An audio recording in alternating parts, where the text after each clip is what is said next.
Բարև ձեզ սիրելի հայրենակիցներ, ողջունում եմ ձեզ համայնայության մայրաքաղաք Երևանից։ Այսօր մարտի 5-ն է 2025 թվական։ Ինչպես միշտ կխոսենք աշխարհաքաղաքական, տարածաշրջանային, ներպետական ուշագրավ թեմաներից, որոնք կներկայացնեմ իմ մեկնաբանությամբ։ Հիմնական իրադարձությունները իհարկե Ամերիկայի Միացյալ Նահանգների Դոնալդ Տրամփի ելույթներ Կոնգրեսում, հիմա դրանով սկսենք, հետո էլի հարցեր կա կանրադառնանք։ ԱՄՆ նախագահ Դոնալդ Տրամփը Կոնգրեսի երկու պալատներին ուղղված ամենամյա ուղերձով է հանդես եկել առաջինը Սպիտակ տուն վերադառնալուց հետո սա ավանդական միջոցառում է, որի ընթացքում նախագահն ամփոփում է իր պաշտոնավարման առաջին շաբաթները։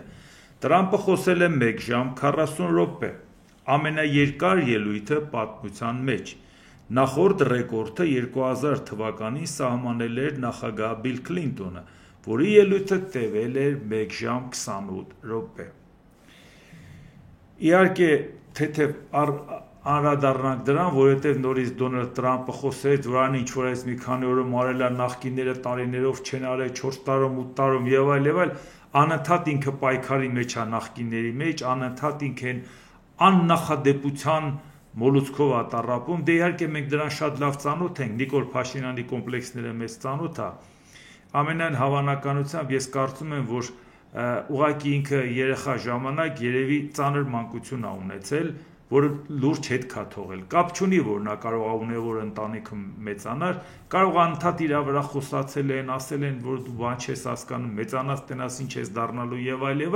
եւ պատճառը դա է, որ ինքը անընդհատ ասում է, ես արեցի, ոչ մեկը չի արել, մենակ ես եմ արել, մենակ էսպես ռեկորդը սահմանեց, հիմա ինքը անցավ Քլինտոնին, թե ինչ կապ ունի, շատ խոսալու առավելությունը որն է, որ դա էլ ռեկորդ սահմանի դրանով, էլի բոլորով ինքը տարբերվի, եթե Պուտինն իրան ասել է, որ դու հանճարեղ ես, վերջ ինքը հալվել է, եթե Կիմ Չեն Ինը իրան հավանել է, ուրեմն ինքը մեջբերում անում, ինչպես տեսնում եք Կիմ Չեն Ինը ինձ հավանել է եւ այլ,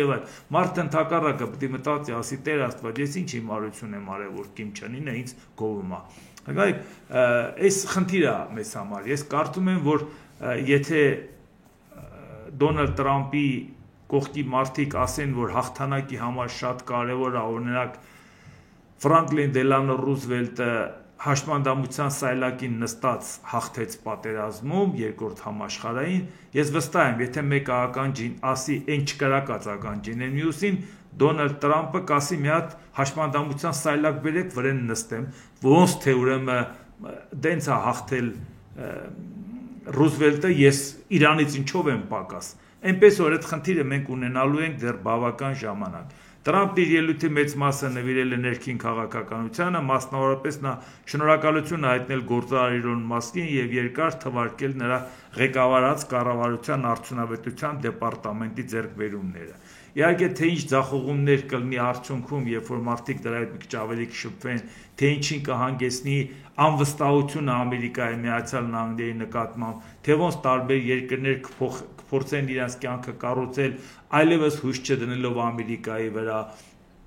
այն ճնշումները, այդ ամեն ինչը որ Ամերիկան անում է, մարդիկ դա սովոր են տեսնել Ռուսաստանի կողմից եւ փորձում էին ամեն ինչ անել, որ Ռուսաստանի ազդեցությունից փոկվեն։ Դա ալներ միջուկային շանտաժ, դա ալներ էներգետիկ շանտաժ, նույն հաջողությամբ մարդիկ փորձելու են Ամերիկայից։ Իհարկե ես կարծում եմ, որ չի հաջողվի Դոնալդ Տրամփին, Ամերիկայի Միացյալ Նահանգներին անդառնալի վնասներ իհարկե հասցնում է, բայց այնուամենայնիվ իրան նպատակին հասնելը, այսինքն Մասկի նպատակին հասնելը չի հաջողվի, որ Ամերիկան ուղղակի քանդի, էլի, որովհետև ինձ որ ասում էին, բա խաղաղության Նոբելյան մրցանակ այնուամենայնիվ ուզում են, դե տեսնում եք ինչքան են տենչում են, էլի, որ դա ստանան, ասում են խաղաղության Նոբելյան մրցանակի հաստատ արժանի չի, բայց օրինակ Գինեսի ռեկորդների գրքին արդեն արժանի է, որտեղ մի ամսում Ամերիկայի պես պետությունը քանդելը դա շատ մեծ գործ է, էլի։ Իդեպ, եթե նույնիսկ այսօր այդ ճնշումներով, որ փորձում են Ուկրաինայի վրա ճնշեն, Ուկրաինան ինչ որ ձևով համոզում են, բանակցում են ոչ հրապարակային, որ գոնե մի քիչ հարթեն վիճակը, ասեն տեսեք Ուկրաինան մեզ դիմեց, ամբողջ աշխարհը տեսնում է, թե ամբողջ ադմինիստրացիան նստած է Ուկրաինայի վրա ճնշում գործադրելով հոգեբանական, ռազմական աջակցություն, ցույց չենք տա, այս չենք անի, այն չենք անի, միայն մի բանի համար, որ ասեն տեսակ հասանք մեր ուզածին։ Նորից հերթական անգամ մտածենք, որ Նոբելյան մրցանակ նրանցում տվել են, նրանք ուղղակի ջանքեր են գործադրել, եթե թեկուզ նայենք առաջի պարագայում Թեոդոր Ռուզվելտի կամ էլ թե չէ Ջիմի Քարտերի ժամանակ, որովհետև երկու կողմին Իսրայելին եւ Եգիպտոսին, երբ որ հաշտեցրեցին, այնքան էր գոհ դրանից Իսրայելը, որ ինքը վերահսկողություն էր սահմանել Սինայի թերակղզու վրա, դրանից ինքը հրաժարվեց հանուն այդ խաղաղության։ Այսինքն միջնորդական առաքելության ամբողջ իմաստը նա է, որ կողմը գոհ բաժանվեն։ Այս է հարցը։ Միջնորդական առաքելության իմաստը Թեոդոր Ռուզվելտին նա էր, որ հաղթել էր Ճապոնիան, բայց այնպես եղավ Ճապոնիան էլ գոհ մնաց արդյունքներից, պարտված Ռուսաստանն էլ։ Այս է այդ միջնորդական առավելությունը, որով միշտ հայտնի է եղել Ամերիկայի Միացյալ Նահանգները։ Իսկ այսօր դնես ուժի դիրքով թույլի պարտադրես խաղաղություն, հետո ասես բան չի չեք խաղաղության մրցանակ տալի, կամ ասես ես խաղաղություն եմ ուզում, ով որ դրան համաձայն չի, գլուխը կջարդեմ։ Այս ինչ խաղաղասեր եք այ մարդ։ Հիմա նայենք այն կետերը, որի հետ կապված նայենք Դոնալդ Տրամփի ելույթի հիմնական թեզերն ու ուշագրավ հայտարարությունները։ Իմ վարչակազմը 43 օրվա ընթացքում ավելի շատ բանի է հասել, քան նախորդ վարչակազմերի մեծ մասը կարող էին հասնել 4 կամ 8 տարվա ընթացքում, եւ սա դեռ սկիզբն է։ Կոնգրեսը պետք է ֆինանսավորի առաջադեմ ոսկե գմբեթ հակահրթիռային պաշտպանության համակարգի ստեղծումը, այն ամբողջությամբ կարտադրվի ԱՄՆ-ում։ Իհարկե ինքը նախապատրաստում է, որ Ամերիկայի վրա հարձակում ալնելու, դեսենց որ գնա հարձակում էլ կլինի, եթե այսքան Ամերիկային թուլացնի։ Ես աջակցում եմ Գրենլանդիայի իր ապագան որոշելու իրավունքի եւ կողջունեմ, եթե այն որոշի միանալ Միացյալ Նահանգներին։ Հուսով եմ, որ այդպես թե այնպես այն ԱՄՆ-ին լինելու։ Միացյալ Նահանգները սկսել է վերականգնել վերահսկողությունը Պանամայի ջրանցքի նկատմամբ, ամերիկյան ընկերությունը պայմանագիր է կնքել ջրանցքի նավահանգիստների գնելու վրա։ Այսպես տեսնում եք, նորից էլի հետևողականորեն շարունակում է թե Գրենլանդիայի թեման, թե Պանամայի թեման, ստեղ ընդհանրապես, եթե ինքը շատ առանց աղմուկ Պանամայի հետ պայմանավորվեր, գնային բանակցեին, ասեն, սենց չէ էլի ձևը, եւ այդ հարցը լուծեին եւ Ամերիկայի Միացյալ Նահանգները վերահսկողություն սահմաներ, երևի որևէ մեկը ոչ դրա կզարմանար, ոչ կզայրանար, ոչ էլ աշխարհում որևէ հակազդեցության խնդիր կառաջանար։ Բայց տենց աղմուկ դնել, էս անել, այն անել, ճնշելու ենք, եթե չէ ձեռից առնելու ենք, այսպես, արդյունքում դա առաջացրեց այն հակազդեցությունը, որ ի վերջո ամեն ինչ ցանկանում է Ամերիկայի Միացյալ Նահանգները լուծի ուժի դիրքով։ Իսկ դա անգամ գործընկեր դաշնակից պետությունների մոտ արդեն անվստահություն է առաջացնում։ Այդքան հեշտ չէ էլի Ֆրանսիայի մոտ այդքան անվստահություն առաջացնել, որ մոտ 73% հարցվածների Ամերիկային այլևս դաշնակից պետություն չհամարի։ Շատ մեծ ջանքեր է պետք դրան հասնելու համար։ ԱՄՆ-ը իր դրոշը կտեղադրի Մարսի վրա եւ շատ ավելի հեռու վայրերում։ Հարց է ծագում, այս դրոշը Մարսի վրա դնելը մասնավոր պրոյեկտ է, թե պետական նախագիծ։ Եթե մասնավոր պրոյեկտ է, ինչ եք ձեր վրա վերագրում։ Եթե պետությունը դրան մասնակցություն ունենալու անգամ ֆինանսավորման, դրել ամեն ինչը կտրում եք, Ամերիկային մեկուսացնում եք, ամեն ինչ անում եք, այդ մեկուս ասում եք, եթե չմեկուսացնենք, եթե այս չանենք, եթե այս չխնայենք, այս չանենք, ի վերջո պետությունը կքանդվի, որովհետև շատ վատ վիճակի մեջ է, շատ վատ ժառանգություն ենք ստացել։ Մեկ էլ ասում եք, Ժողովուրդ ջան, այս ամեն ինչը վարանում ենք, ձեր կյանքը վատացնում ենք, այս ենք անում, մենք ենք անում, բայց թռնելու ենք Մարս, վրան դրոշ տնենք։ Դա լուրջ է։ Դա դրա իմաստը ո՞րն է։ Կարելի է այդ ծրագիրը ասել Ժողովուրդ ջան, քանի որ հիմա տեսանք իրական վիճակը ինչ է կատարվում, այս ծրագիրը աշխատում ենք մի քիչ հետ գցենք, որովհետև մեր պետության մեջ այնպիսի խորքային խնդիրներ կա, որոնք որ մենք չէինք նկատել։ Հիմա տեսանք խայտարակ վիճակ է։ Բերեք, եթե խնայողությունից ենք խոսում, բերեք մտածենք խնայողության մասին։ Չէ, սա էլի հերթական փառասիրությունն է։ Այս խնայեք, մեկուսանանք եւ բանում, մենք մեզանով պարփակվենք, բայց թռնենք Մարսի վրա դրոշը դնենք գանք։ Չի հասկացվում դա։ Մեկ այլ տարբերակում կարող է ողջունելի լիներ, եթե այս ամեն ինչը սենց չներկայացվեր, թե ինչ արհավիրքի առաջ ենք կանգնած։ Բերեք հարևանների հետ հարաբերությունը վատացնենք, դաշնակիցների հետ վատացնենք, բայց թռնենք Մարսում դրոշը խփենք գանք։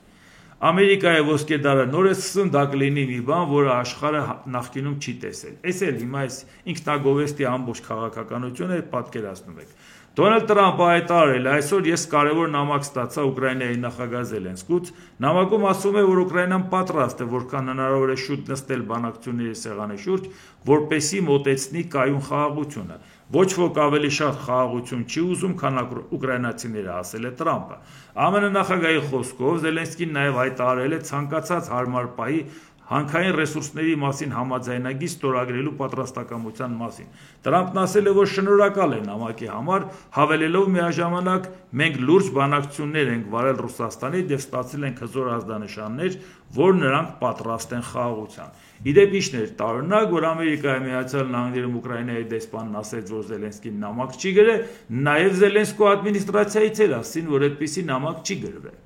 Խոսքը ընդհանրապես վերաբերում է, որ Զելենսկին սոցիալական ցանցերում գրել է, որ մենք պատրաստ այն ինչ որ հիմա կարդացինք, բայց ամբիոնից ներկայացրեց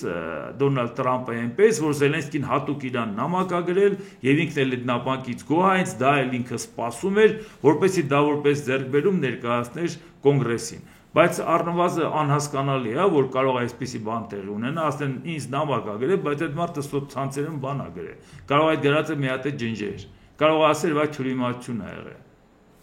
Այսինքն կամ իրոք գրել է, հետո ցանցերի գրածը լուրջ ծրագիր են իրականացնում։ Դրա համար եմ ասում, այսինքն սա էլ ուղղակի ցույց է տալի, թե որքանով է այս ամեն ինչի նկատմամբ վերաբերմունքը լուրջ։ ԱՄՆ-ն ուժի մեջ է մտցրել կանադական ապրանքների ներկրման համար 25% մաքսատուրքերը, ինչին ի պատասխան Կանադան սահմանել է իր մաքսատուրքերն ամերիկյան ապրանքների համար, ընդգծելով, որ պայքարելու է հարևանի ագրեսիայի դեմ։ Կանադայի վարչապետ Ջասթին Տրյուդո այսօր Միացյալ Նահանգներն առևտրային պատերազմ է սկսել Կանադայի դեմ։ Մենք նախկինում էլ ենք ունեցել դժվար իրավիճակներ, բայց մենք ոչ միայն գոյատևել ենք, այլև ավելի ուժեղ ենք դուրս եկել, քան երբևիցե, քանի որ երբ խոսքը վերաբերում է մեր մեծ ազգին, պաշտպանելուն չկա գին, որը մենք բոլորս պատրաստ չենք վճարել, եւ այսօր էլ նույն իրավիճակն է, ասել է Տրյուդոն։ Միևնույն ժամանակ Տրյուդոն ընդգծել է, որ շարքային ամերիկացիները շատ են տուժելու, կորցնելու են աշխատատեղեր ու ավելի թանկ գին են վճարելու սննդի, էներգիայի համար։ Դոնալդ, չնայած շատ խելացի տղա ես, բայց սա շատ հիմար բան է, ասել է Տրյուդոն։ Տրյուդոն անդրադարձել է Թրամփի այն հայտարարություններին, որ Կանադան պետք է դառնա ԱՄՆ-ի 51-րդ նահանգը։ Դա երբեք տեղի չի ունենա, մենք երբեք չենք լինի 51-րդ նահանգ, ասել է Կանադայի վարչապետը։ Իդեպ Կանադայի վարչապետը, երբ որ իրան թույլ է տալիս ասել, որ դու խելացի տղա ես, եթե ինքը այդպես դիմում է խելացի տղա ես, ուզում ասի, որ այդքան է խելացի չես, բայց սա շատ հիմար բան է։ Այսինքն այս գնահատականը տալով, եթե դու պատերազմ ես հայտարարը, մենք դա ընդունում ենք։ Եթե գտնում ես, որ դու այդքան ուժեղ ես, կարող ես բոլորին հաղթել ամբողջ աշխարհին, փորձի։ Հիմա տեսնենք արդյունքները դրանում ինչա ստացվելու։ ԱՄՆ նախագահ Դոնալդ Տրամպը պատասխանել է Կանադայի վարչապետ Ջասթին Տրյուդոյի զայրացած հայտարարությանը, որով Վաշինգտոնին առևտրային պատերազմներ հայտարարել։ Խնդրում եմ բացատրեք Կանադայի նահանգապետ Տրյուդոյին, որ երբ նա պատասխան մաքսատուրքեր սահմանի Միացյալ Նահանգների նկատմամբ, մեր պատասխան սակագինը անմիջապես նույն չափով կբարձրանա, գրել է Տրամպը։ Այսինքն ինքը 25% մաքսատուրք է սահմանում, 25 էլ իր դեմ է սարքմանը։ Ասում է, չանես դա, թե չէ 50 կդարձնեմ։ Այսինքն դուք պատկերացնում եք, ասենք, վիճակը այդ տնտեսվարողների, որոնք ինչ որ պլաններ են կազմում, հաշվի առնելով, թե իրանց երկիր ինչ քաղաքականություն ա վարում։ Իսկ փողը գիտեք, շատ զգուշավոր է։ Պետք է իմանա որտեղ ներդրում անի, պետք է իմանա ինչ հեռանկարային ծրագրեր կա, որն է ռիսկերը։ Դուք պատկերացնում եք տնտեսվարողների վիճակը, որ իրանք ինչ որ բան պլանավորում են, մաքսատուրք չկա Կանադայի հետ, մեկ էլ տեսնում են մաքսատուրք կա 25%։ Մեկ էլ չգիտեն, Կանադան փոխադարձաբար 25% կդնի թե չէ։ Մեկ էլ Կանադան գնում է 25, Ամերիկան դարձնում է 50, Կանադան դարձնում է 50։ Հասկանում եք ինչ է կատարվում։ Այսինքն սա ինչ է։ Այս խելքով են Մարս մոլորակ թռնում, ժողովուրդ ջան։ Մեքսիկան պատասխան մաքսատուրքերի եւ այլ միջոցների սահմանմամբ կպատասխանի ԱՄՆ նախագահ Դոնալդ Տրամփի կողմից մեքսիկական ներմուծման համար սահմանված մաքսատուրքերին։ Մեքսիկայի նախագահ Կլաուդիա Շեյնբաումը հայտարարել է. Մենք որոշել ենք պատասխանել սակագնային եւ ոչ սակագնային միջոցներով։ Իդեպ Մեքսիկան նախագահական կառավարման մոդել է եւ նախագահ, այսինքն երկրի առաջի դեմքն է, առաջի դեմքի մակարդակով է պատասխանած Դոնալդ Տրամփին։ Իսկ հիմա տեսնենք Չինաստանի արձագանքը։ Վաշինգտոնում Չինաստանի դեսպանատան հայտարարության մեջ, որն ԱՄՆ-ի կողմից մաքսատուրքերի սահմանման արձագանքն է, ասվում է. եթե ԱՄՆ-ն իսկապես ցանկանում է լուծել ֆենտալինի հարցը, ապա ճիշտը Չինաստանի եւ խորհրդակցելն է, միմյանց վերաբերվելով որպես հավասարների։ Եթե պատերազմն է ԱՄՆ-ի ուզածը, լինի դա սակագնային, առևտրային կամ ցանկացած այլ տեսակի պատերազմ, մենք պատրաստ ենք պայքարել մինչև վերջ, ասում է դեսպանատան գրառման մեջ։ Ասա էլ Չինաստանի պատասխանը այն Չինաստանի, որը համարում է իր թիվ մրցակիցը եւ համարում է, որ այդ Չինաստանի հետ անգամ պայքարի համար Ռուսաստանի հետ հարաբերությունը լավացնի, որ Չինաստանից պոկի։ Խորագույն թյուրիմացություն, խոշորագույն թյուրիմացություն այն մակարդակի, եթե դու իլուր աշխարհի հայտարարում ես, որ Չինաստանը քեզ մրցակից է եւ դու անհանգիստ ես, պատրաստ ես Եվրոպայից հրաժարվել, պատրաստ ես Ռուսաստանի հետ բարեկամ դառնալ, մենակ Չինաստանին կարողանաս մրցակցային պայքարում հաղթել, բա Ռուսաստանը, որը անհամեմատ ավելի փոքր է, նրա հնարավորությունները, նրա համախառն ներքին արդյունքը, նրա կշիռը, ֆինանսական տնտեսական կշիռը աշխարհում, բանահապուշ չի, որ Չինաստանի դեմ դուրս գա Տրամփի հույսով։ Եթե Տրամփի համար է Չինաստանը թիվ 1 մրցակից, որի պատճառով ինքը ամբողջ աշխարհը խառնել է իրար, որ կարողանա Չինաստանի դեմ պայքարի, Եվրոպային պարզ կանգնում ասում է, քեզ չեմ կարող օգնեմ, ես պիտի Չինաստանի դեմ պայքարեմ, բոլոր հարցերը պիտի Չինաստանի դեմ լինի, հրապարակային ասում է, որ Ռուսաստանի հետ աշխատում ենք, Չինաստանից փոխենք, Ռուսաստանն էլ ընկել է Ամերիկայի խելքին Չինաստանից փոխվի։ Այսինքն ինչից ելնելով, բա որ Ամերիկայի Միացյալ Նահանգների իրավիճակ փոխվի, Չինաստանի տակից ո՞նց է դուրս գալու Ռուսաստանը։ Ակնհայտ է, չէ՞ որ դա տեղի չի ունենա։ Իսկ հիմա նայեք Չինաստանի պատասխանը մենակ այդ չէր, որ դες առնասեց։ Չինաստանի կառավարությունը հայտարարել է, Չինաստանը նախատեսում 2025 թվականին պաշտպանական ծախսերն ավելացնել 7.2%-ով մինչև 249 միլիարդ ԱՄՆ դոլարի չափ։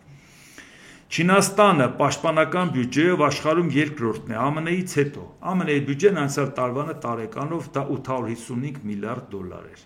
2013 թվականին պաշտոնը ստանձնելուց ի վեր Չինաստանի ղեկավար Սի Ցզինպինն իրականացնում է ժողովրդաազատագրական բանակի լայնածավալ արդիականացում։ Մինչև 2049 թվականի դրությամբ Պեկինը նախատեսում է ստեղծել համաշխարհային կարգի բանակ։ Չինաստանի իշխանությունները պնդում են, որ իրենք ագրեսիվ մտադրություններ չունեն, այլ ներդրումներ են կատարում ինքնիշխանության պաշտպանության համար։ Իսկ հիմա դուք նայեք, Չինաստանը 7.2%-ով ավելացնում է, իր առաջ ռազմավարական ծրագիր է դնում մինչև 2049 թվականը հետևողականորեն ավելացնել, Դոնալդ Տրամփն ասում է պաշտպանական ծախսերը հենց հիմա ամեն տարի 8%-ով պակասացրեք,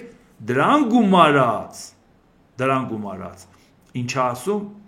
ասում է եկեք համաձայնության գանք, եթե խաղաղություն տիրի Ռուսաստանի հետ 50%-ով կրճատենք ռազմական ծախսերը։ Չինաստանը ինչու պետք է դրան համաձայնվի, եթե արդեն համաձայնվում եք տեղները զիջեք Չինաստանին սխալ վարվող քաղաքականության պատճառով։ Չինաստանը իր հետևողական քաղաքականությունն ասում է, որ ինքը իր ռազմական ծախսերն ավելացնելու է։ Իսկ երբ որ Եվրոպան Ամերիկայի Միացյալ Նահանգների հետ խնդիր ունենա, անվստահության խնդիր ունենա, ստիպված պետք է մտածեն թեքվեն դեպի Հնդկաստան, թեքվեն դեպի Չինաստան։ Հետո էլ զարմանալու ենք, ասենք, այս ոնց եղավ քրիստոնյաներն իրար կերան,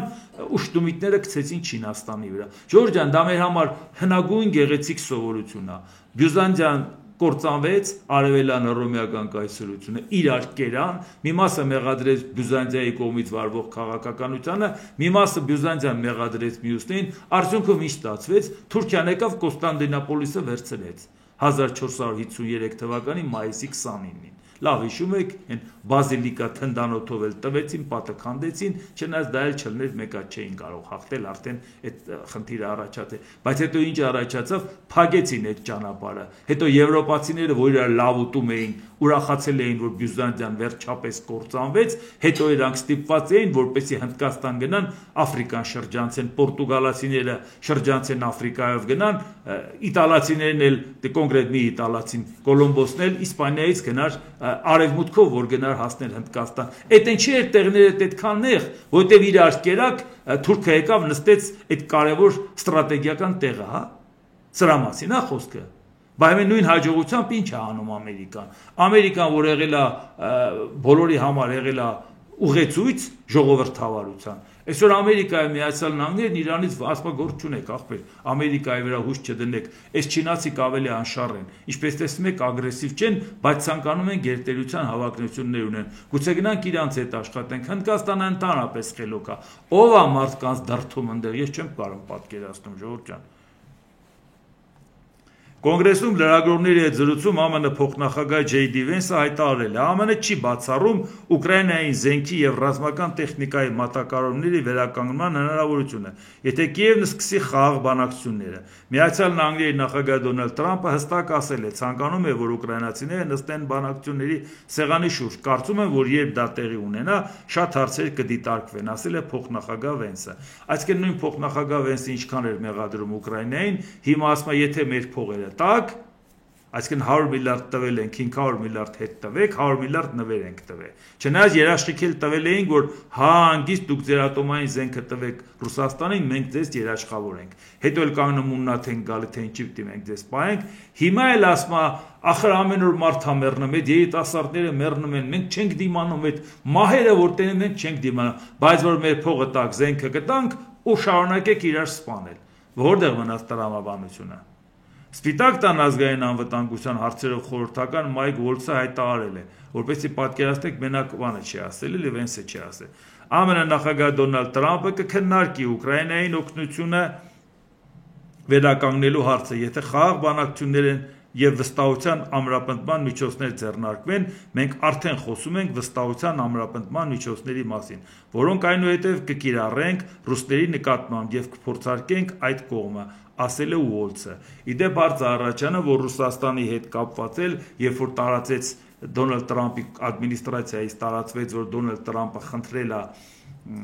Պուտինին, որպեսզի միջնորդի Իրանի հետ կապված, որպեսզի Իրան գործարք կնքեն պայմանավորվածության գան, Իրանի հետ Ռուսաստանի միջնորդությամբ միջուկային ծրագրերի հետ կապված եւ լայնորեն դա տարածվեց, տեսեք, այդ է կարեւոր, որ Ռուսաստանի հետ ուզում ենք նաեւ այդ խնդիրը լուծենք, ոչ ենք պատերազմելու, բայց մեկ է շատ պատահաբար Ռուսաստանը երկու բան ասեց, ռազմական լուծում չի լինելու Իրանի հետ միջուկային պայմանավորվածությունների հարցում, այսինքն ուժով ռազմական լուծում չի լինելու, եթե պայմանավորում ենք, պայմանավորենք եւ մեկ էլ ասում են Ռուսաստանը չի խոստացել Ամերիկային, որ կմիջնորդի Իրանին։ Այսինքն Ռուսաստանն արդեն իրան թանկացնում է։ Եթե դու ես ուզում, որ Իրանի հետ հարաբերությունը լավացնենք, դա չշտապենք հարաբերությունը լավացնենք։ Կարող է Ամերիկայի Միացյալ Նահանգների իր դերակատարությունը կտրուկ պակասացնի, մեզ հեչ պետք չի, որ Ամերիկային եւ Իրանին իրար հետ հաշտացնենք։ Իմաստը որն է, դա արեցինք, հետո մեր դեմը ալնելու, Իրանը դառնալու է Ռուսաստանին մրցակից։ Այսինքն Ռուսաստանը լսեց, որ Ամերիկան դրա կարիքը ունի, այն շանտաժը, որ արեց Իրանին, որ հարվածելու եմ, տեսավ, որ դա չանցավ, հիմա ասում է դե օգնեք, փաստաթուղթ ստորագրենք, գործարք կնքենք ու ասենք դե գործարք կնքեցինք, դրա համար չենք ագրեսիվ։ Բայց այդ ընթացքում էլ Իսրայելն էլ Իրան ճղում, ասում է, ասենց ոնց կլինի, բա մենք պայմանավորվել ենք, որ պիտի ուժ կիրառենք։ Ռուսաստանն էլ ասում է, այստենց համաձայնություն չեմ տվել։ Անմիջապես հայտարարեցին դա։ Եվ մեկ էլ մի բան էլ, երբ որ կոնգրեսում ասեց Դոնալդ Թրամփը, դա էլ շատ հետաքրքիր էր։ Մեղադրելով նախկին նախագահին, որ տեսեք ինքն էր մեղավոր, որ զորքը հանեց բանից, Աֆղանստանից, այդ դա էր պատճառը, երբ որ մերոնք տենց շատ խայտառակ ձևով թողեցին դուրս եկան, շատ նվաստացուցիչ ձևով թողեցին դուրս եկան 2021 թվականի, այդ դա առիթ հանդիսացավ, որ Ռուսաստանը ոգևորվեց, մտավ Ուկրաինա։ Այսինքն փաստորեն Ռուսաստանը տեսավ, որ Ամերիկան թույլ է, հա, այսօր դա Այն որ ասում էր, որ իմ ժամանակ գոշի բան Ռուսաստանը չի վերցրել, այդ մասին խոսել ենք, բայց հիմա ես էլ ուրիշ է ասում։ Այ Ռուսաստանը առիթավորվեց, որ տեսավ Ամերիկան թույլ է, ոգևորված թե ոնց մենք փախանք Աֆղանստանից, իրանք էլ մտան Ուկրաինա։ Բերդական անգամ հիշացնենք, բայց մեկ Ռուսաստանն ագրեսոր չի։ Այդ ոչ ագրեսոր պետությունը առիթավորվում է մտնում է հարևանի տարածք։ Բա մեղադրում եք, ասում եք Ուկրաինա, դու ես մեղավոր, սադրել ես հրահրել ես Ռուսաստանին, այդ դրա համար ստիպված հարձակվել է։ Պարզվում է ստիպված չի հարձակվել, պարզվում է սադրանքի արդյունքում չի եղել։ Ուղղակի Ռուսաստանը տեսել է, որ Ամերիկան թույլ է, հարձակվել է Ուկրաինայի վրա։ Ավելի պարզ բան, ագրեսորը հիմա Ուկրաինան է, պաշտպանվողը Ռուսաստանը։ Reuters-ը գրում է, դոլարը վերջին 3 ամսվա ընթացքում ընկել է ամենացածր մակարդակին առևտրային պատերազմի պատճառով, որը սկսել է Տրամպը։ Դոլարի ինդեքսը հիմնական արժույթների զամբյուղի նկատմամբ նվազել է մինչև, դե կոնկրետ թիվը չասեմ, այդ թիվը էական չի, շատ արագ փոփոխվող թվեր է։ Ես իդեպ, ասեք, ֆինանսական ցուցանիշներ հատուկ չեմ ներկայացնում, որովհետև այն ինչ-որ պատմական դեպքերը, իրադարձությունները, փաստերը ամբողջ կյանքում պետք է գա։ Իսկ այն ինչ-որ իրավիճակը բնութագրող մի բան է, մի րոպե հետո կարող է փոխվի, մասնագետները պետք է թվերին ծանոթանան, վերլուծություն անեն, ձեզ արդյունքը ներկայացնեն, քաղաքական գնահատականը դրա։ Հիմա հարցը նա է, որ դոլարի ինդեքսը նվազել է, ինչը դարձել է ամենաթույլ ցուցանիշը դեկտեմբերի 6-ից ի վեր։ Ֆունտ ստերլինգը իր հերթին ամրապնդել է մինչև եռամսյա առավելագույնը։ Ֆունտ ստերլինգը ամրապնդել է, իսկ դոլարը շատ խիստ ձևով նվազել է։ Այսինքն սա գալիս է նրանից, երբ որ ասում ենք, որ անվստահություն առաջացավ Միացյալ Նահանգների նկատմամբ, անվստահություն առաջանալու նաև դոլարի նկատմամբ, եւ Դոնալդ Տրամփն ասում էր, ես կանգնեցի BRICS-ի երկրներին, ասի, եթե դուք դոլարից հրաժարվեք, այնպես մաքսատուրքեր կմտցնեմ, որ ընդհանրապես կկործանվեք, խոսել ենք այդ մասին, որ մեղմ ժպիտ է առաջացնում 340 միլիոն դուես, 3.5 միլիարդ նրանք են։ Այդ մարդիկ նպատակ չունեն դոլարից հրաժարվեն, բայց դու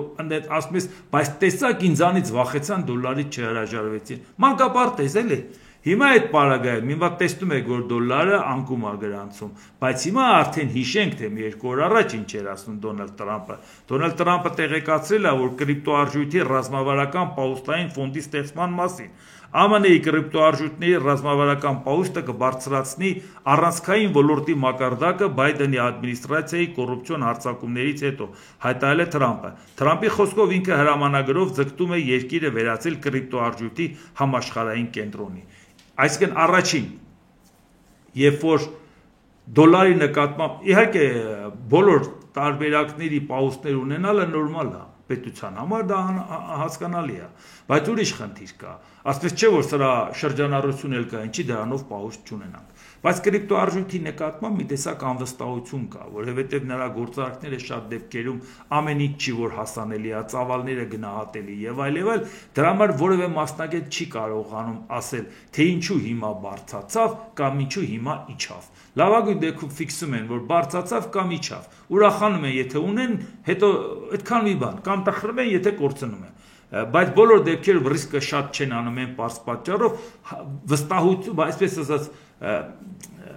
ստուգումից դուրս, այսպես ասած, վերահսկողությունից դուրս, ամերիկյան վերահսկողությունից դուրս փողերն են իրանք պտտում, դա է հարցը։ Դրա համար շատ չեն անհանգստանում, եթե հանկարծ ինչ որ չափով էլ դա անկնի։ Բայց խնդիրը ինչն է այստեղ, երբ որ Դոնալդ Տրամփը սա ասում է, նախ ինքը չի կրիպտոարժույթի ծավալը շատ փոքր է, որպեսզի ինքը դրանով վերահսկողություն սահմանի, դա շատ միամիտ պատկերացում է, հետո երբ որևէ մեկը չի համաձայնվել այդ ամբողջը կենտրոնանա Ամերիկայի Միացյալ Նահանգների ձեռքին այդ միամիտ բանը չեն անելու, եւ ի վերջո, եթե մարդիկ կրիպտոարժույթով օգտվում են մենակ նրա համար, որպեսզի դա վերահսկողությունից դուրս է, մեկ էլ մտածում են, իսկ կարող է Ամերիկայի Միացյալ Նահանգները կենտրոնացնի եւ վերահսկողություն սահմանելու լծակներ ունենա, այնուամենայնիվ չեն բացառում դա։ Մեկ էլ Դոնալդ Տրամփը ասում է, սա որ ես կենտրոնացնեմ, Բայդենի ադմինիստրացիայի կոռուպցիոն հարձակումների հետ կապված պայքար կմղեմ։ Այսինքն դու իրականում կփորձես ֆիքսես բոլոր գործարքները,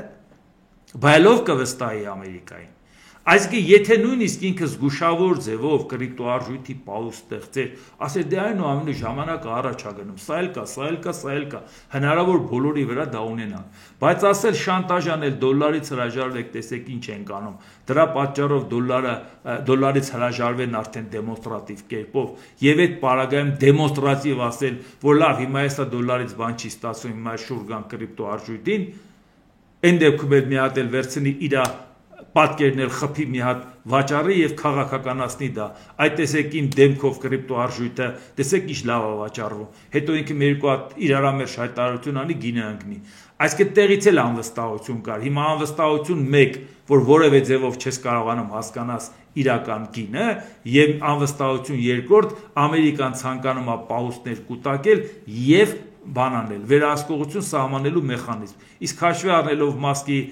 արհեստական ինտելեկտի ծրագրային հնարավորությունները մարդիկ կարող է շատ ավելի անվստահ դառնան նաև կրիպտոարժույթի հետ կապված թույլ չտան որ ամերիկան ասի եթե դերը կորցնում ենք դոլարի հետ կապված ավելացնենք կրիպտոյի ուղղությամբ դա արդեն հայտարարության մակարդակով արդեն անվստահություն առաջացրեց իդեպ նաև ինֆորմացիա տարածվեց, որ Dow Jones-ի ինդեքսն շատ խայտառակ ձևով իջել ֆոնդային բորսայում, ասենք, լուրջ անկումներ կա, դորից ասեմ, որ կա, այո, իսկապես կա, բայց դա դեռ այդ կատաստրոֆիկ վիճակի չի։ Այնպես որ իհարկե Դոնալդ Տրամպի այս քայլերի պատճառով է այդ անկումը, բայց այդ անկումը դինամիկան ուսումնասիրելու խնդիր կա, ինչ տևողությամբ է դա տեղի ունենում, ինչքան ալնում, ինչ ալնում, այսինքն չշտապեն գնահատական տալ, թվում է թե ես կարող եմ այդ նույն ցուցանիշները վերել ու ասել, որ այդ տեսեք բավարարում ենք, տես ինչ եղավ, բայց Ժողովուրդ ջան, ես տնտեսագետ եմ, էլի մեկը կասի, ինգեր, բայց դու ես նայեցիր, այս շարժը, որտեղ անկում տեսար ես ինչի պիտի մանիպուլացնեմ եւ ձեզ բան ասեմ, որը այդպես չի։ Իհարկե որ տարբերություն կա, բայց դա եթե լինի այնպիսի փլուզում, որի արժե անդրադառնալ, ես անպայման ձեզ տեղյակ կպահեմ։ Առայժմ դեռ դա չկա, բայց տենդենս կա, բայց քանի դեռ այդ տենդենսը շուկան չի հաստատել որոշակի գործոններով պայմանավորված, պետք չի շտապել այդ դենց ոգևորված ասել այդ տեսակ հիմա լրիվ փլվեց։ Դեռ այդ փուլում չի։ Հուսունենք, որ այնուամենայնիվ դրան չի հասնի գործը։ Ֆրանսիայի նախագահ Էմանուել Մակրոնն ինչ է ասել։ Իմ սիրելի հայրենակիցներ, այս մեծ անորոշության պահին, երբ աշխարհը կանգնած է ամենամեծ մարտահրավերների առաջ, ես կդիմեմ ձեզ այսօր երեկոյան ժամը 8-ին, գրել է Մակրոնը չմանրամասնելով, թե ինչի մասին է խոսելու։ Ինչպես տեսնում եք, աշխարհում բոլորը անհանգիստ են, ուզում են հասկանալ ինչ է կատարվում, այս ամեն ինչի հետ կապված Եվ բնական բանա մենք է պետք է անհանգստել ենք, չնայած մեր իշխանություններից դա չի երևում, որովհետև եթե տեսնում ենք ամբողջ աշխարհը խառնված է իրար, տեսնում եք նոր աշխարհակարգի են պատրաստվում, վերադասավորումների են պատրաստվում, մենք է պետք է հասկանանք, չէ, ի վերջո գործող անվտանգային համակարգերը կարելի ասել անարդյունավետ չեն կամ չեն գործում, ու մենք էլ չգիտենք, թե Հայաստանի հետ կապված ընդհանրապես ինչ կա։ Առայժմ Հայաստանը, քանի որ կիզակետում չի մի քիչ հանգիստ է, բայց դրանից առիթավորվողների քանակը չի պակասել։ Ուղղակի նրանք լամտացում են լամետ հասկանանք ինչ է կատարվում, բայց մենք էլ պետք է իմանանք, որ ցանկացած պահի կարող է իրավիճակի փոփոխություն լինել։ Իհարկե, այն ինչ որ Էմանուել Մակրոնը կասի արդեն վաղը կանրադառնանք դրան, հապշտապ չեմ ուզում դրան անդրադառնամ, իսկ հիմա նայենք տարբեր տեղերից արձագանքները, նաև Բրիտանիայի պես պետության, որը որ Միացյալ Նահանգների սերտ դաշնակիցներ ավանդաբար սերտ դաշնակից լինելով իրանց վիրավորանքն են արտահայտում պաշտպանության ստվերային նախարար եւ Մեծ Բրիտանիայի այլ պատգամավորներ զայրույթով են արձագանքել ԱՄՆ փոխնախագահ Ջեյմս Դեյվիդ Վենսի խոսքին, ըստ որի Ուկրաինայում առաջարկվող անգլո-ֆրանսիական խաղաղապահ ուժերը կլինեն 20,000 զինվոր, ինչ որ պատահական երկրից, որը 30 կամ 40 տարի պատերազմ չի մղել։ Այդ որ Վենսը ասեց, երեք ես դա ձեզ ներկայացրել եմ, ուրեմն դա տեղի ունեցել եւ Downing Street-ը բացահայտել է, որ Մեծ Բրիտանիայի վարչապետ Կիր Ստարմերը երկուշաբթի երեկոյան զրուցել է ԱՄՆ նախագահ Դոնալդ Տրամպի հետ։ Մեծ Բրիտանիայի շարունակական ջանքերի շրջանակում փորձելով իրականացնել կասեցված ուկրաինական խաղաղության ծրագիրը։ Թե բրիտանացի քաղաքական գործիչները հիմնականում միակարծիք են տեսակետում, որ ԱՄՆ ռազմական ներկայության այս կամ այն ձևով անհրաժեշտ կլինի ցանկացած խաղաղության համաձայնագրում։ Նրանք վրդովված էին ԱՄՆ ուժերի կողքին Իրաքում եւ Աֆղանստանում պայքար մղած բրիտանական զորքերի նկատմամբ Վենսի ակնհայտ արհամարանքից։ Իդեպ, երբ որ Կանադայի մասին էին խոսում, դե Կանադան ինչ, Կանադան պարտված, Կանադան են, նրա անվտանգությունը մենք ենք պահում ինքով եւ այլ, դրա մասին էլ ենք խոսել, ես հաթաթ թվարկել եմ, թե Կանադան որ պայքարում,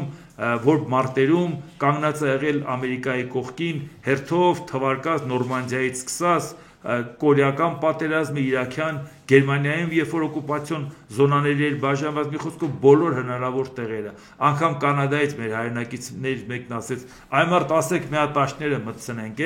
լա տեսեք ինչ հակատան, փաստորեն մենք այդքան տեղ եղել ենք։ Դե ես ասում եմ, շատ դեպքերում մարդիկ այդքան չեն խորանում բանի մեջ, այդ քաղաքականության մեջ, բայց հիմա երբ որ վրդոված են եւ այս անկայուն վիճակն անդրադառնում են։ Այսինքն Մեծ Բրիտանիան, որ այդ պատերազմներին մասնակցել է եւ եղել է Ամերիկային կողքը, ամերիկացիները դրա մասին չգիտեն, ասում է 30-40 տարի կռվին չեն մասնակցել։ Մեծ Բրիտանիայի ստվերային պաշտպանության նախարար Ջեյմս Բարտլիջը հայտարարել է. Մեծ Բրիտանիան եւ Ֆրանսիան օգնության հասան նրան, այսինքն ԱՄՆ-ին, հազարավոր զորքեր ուղարկելով Աֆղանստան։ Նրանց թվում իմ հարազատ եղբորը եւ բազմաթիվ խորհրդարանական գործընկերների նախկինում եւ ներկայում։ Խորապես անհարգալից է անտեսել նման ծառայությունն ու զոհաբերությունը։ Վարչապետ Ստարմերը խոսնակն ուղղակիորեն չի պատասխանել Վենսի մեկնաբանությունների մասին լրագրողի հարցին, սակայն հաստատել է, որ բրիտանական զորքերը վերջերս կռվել են իրենց ամերիկացի գործընկերների կողքին։ Վարչապետը եւ ես կարծում ենք, որ ամբողջ երկիրը մեծ հիացմունքով է վերաբերվում բրիտանական բոլոր զինծառայողներին, ովքեր ծառայել են օրինակ Իրաքում եւ Աֆղանստանում, որոնցից շատերը զոհվել են այդ ընթացքում եւ կռվել են դաշնակիցների կողքին, ներառյալ Միացյալ Նահանգների, ասել է ԱՄՆ-ի խոսնակը։ Դրա համար հարց է ծագում. տղեկ ջան, դուք անգրագետ եք, թե անշնորհակալ, թե ապերախտ։ Որն է պատճառը, որ ոչ ձեր փառահեղ պատմությունը գիտեք, ոչ մյուսներինը գիտեք։ Եվ դրա համար ձեզ համար ամեն ինչը աննախադեպ է։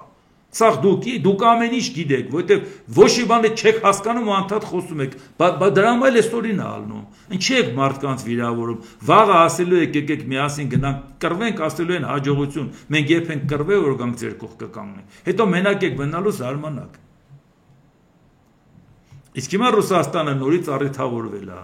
Ռուսաստանում Հայաստան Ռուսաստանի դեսպան Սերգեյ Կապիրկինը նշել է. Հայաստանը չի կարող միաժամանակ լինել Եվրասիական տնտեսական միության եւ Եվրամիության անդամ։ Երկիրը պետք է ընտրություն կատարի։ Սա արդեն որորդ անգամ ասում է, բայց մի հատ թարմացնել են, էլի։ Ի սկզբանե ռուսական կողմը հստակ նշեց դիրքորոշումը, կամ ԵՄ կամ ԵԱՏՄ երկուսում հնարավոր չէ լինել։ Եվ դա ռուսական կողմի դիրքորոշումը չէ, այլ օբյեկտիվ իրականության հարց, քանի որ պետությունը չի կարող միաժամանակ երկու մաքսային միության անդամ լինել։ Նշել է դեսպանը եւ հիշեցրել, որ Ռուսաստանի Դաշնության փոխվարչապետ Սերգեյ Ավերչուկի խոսքերը, որ Եվրամիության անդամակցությունով Հայաստանն իրեն կգնի Տիտանիկի տոմս։ Հիմա նորից էլ ակտիվացել են, չտեսնում են ինչա կատարում Ուկրաինայում, ոգևորվեցին նորից հանկարծ Հայաստանը քայլեր չանի, հանկարծ չմտածի եվրոպական նոր անվտանգության համակարգի մեջ Իրան տեսնելու խնդիրը։ Կապիրկինի խոսքով կա իրողություն Հայաստանի համագործակցությունը ԵԱՏՄ եւ Ռուսաստանի Դաշնության հետ։ Երկրի տնտեսական զարգացման առանցքային գործոններից է,